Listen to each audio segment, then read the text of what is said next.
এই যে দেখুন পিছন দিয়ে একজন এসে তেল নিয়ে চলে যাচ্ছে, একটি ড্রাম পূর্ণ করেছে, অথচ সামনের লাইনে কোনো তেলই দিচ্ছে না ওনারা।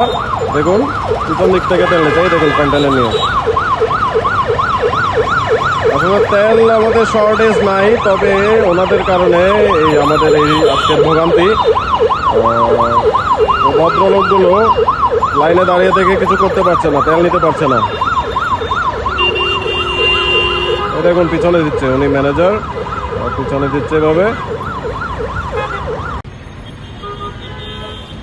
উনি মাত্র এসেছে, উনি লাইনে দাঁড়াবে না, গাড়িটা এখানে রাখবে, পরবর্তীতে এখান থেকে তেল নেবে।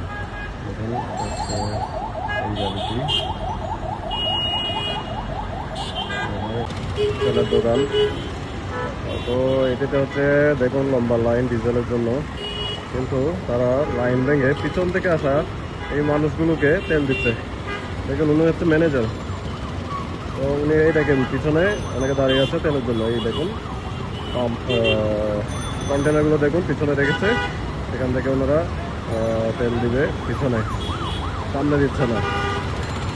অথচ লাইনে দাঁড়িয়ে আছে কত মানুষ দেখুন, তবে ওনারা লাইন বন্ধ করে পিছন দিয়ে দিচ্ছে।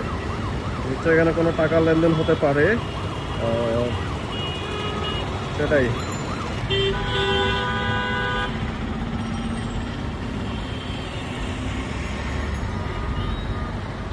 এটা তো কোন লাইনের বাইরে ছিল, উনি এখন সিরিয়ালে ঢুকাই দিল।